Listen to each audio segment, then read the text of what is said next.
ఈరోజు శనివారం కావడంతో శనిగ్రహ ప్రభావం కుంభరాశి వారికి ప్రధానంగా ఉంటుంది.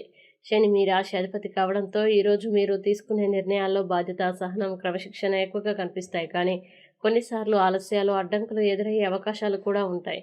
ఉద్యోగ రంగంలో ఈరోజు కష్టపడి పనిచేయాల్సిన పరిస్థితి ఉంటుంది. పనిలో ఒత్తిడి పెరగవచ్చు, కానీ మీరు పట్టుదలతో ముందుకు సాగితే ఫలితాలు ఆలస్యంగా అయినా మీకు అనుకూలంగా మారుతాయి.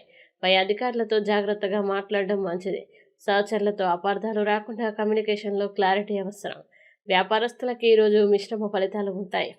కొత్త పెట్టుబడులు పెట్టడంలో తొందరపడకండి. పాత పనులను పూర్తి చేయడం, బాకీలు వసూలు చేయడం ఈ రోజుకు అనుకూలంగా ఉంటుంది. ఒప్పందాలు చేసేటప్పుడు ప్రతి అంశాన్ని జాగ్రత్తగా పరిశీలించాలి. ఆర్థిక విషయాల్లో ఈరోజు జాగ్రత్త అవసరం. అనుకోని ఖర్చులు పెరిగే సూచనలు ఉన్నాయి. ముఖ్యంగా అప్పులు ఇవ్వడం లేదా తీసుకోవడం ఈరోజు నివారించడం మంచిది. ఆరోగ్యపరంగా ఈరోజు కొంత అలసట, కాళ్ళనొప్పులు లేదా శరీరంలో బరువు అనిపించవచ్చు. కాబట్టి ఎక్కువగా శ్రమ చేయకుండా విశ్రాంతి తీసుకోవడం అవసరం. తగిన నిద్ర, సరైన వ్యాయామం, సరైన ఆహారం తీసుకోవాలి. కుటుంబ జీవితంలో ఈరోజు కొంత మిశ్రమ ఫలితాలు ఉంటాయి. చిన్న విషయాలపై వాదనలు రావచ్చు, కాబట్టి ఓపికగా ఉండాలి. పెద్దల మాట వినడం ద్వారా సమస్యలు తగ్గుతాయి. ప్రేమ మరియు దాంపత్య జీవితంలో ఈరోజు సాధారణంగా ఉంటుంది.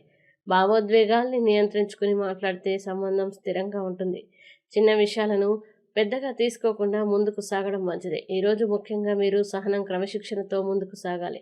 తొందరపాటు నిర్ణయాల్ని నివారించాలి. ముఖ్యమైన పనుల్ని ఆలస్యంగా కాకుండా సమయానికి పూర్తి చేయడం మంచిది. ఇక కుంభరాశి వారు ఈరోజు రాశి చక్రం ప్రకారం శనిగ్రహ శాంతి కోసం పరిహారాలు చేయడం ఉత్తమం. శనిదేవుని ఆరాధించడం, నల్ల నువ్వులు, తిలాలు దానం చేయడం, నల్ల నూనె దీపం వెలిగించడం శుభప్రదం.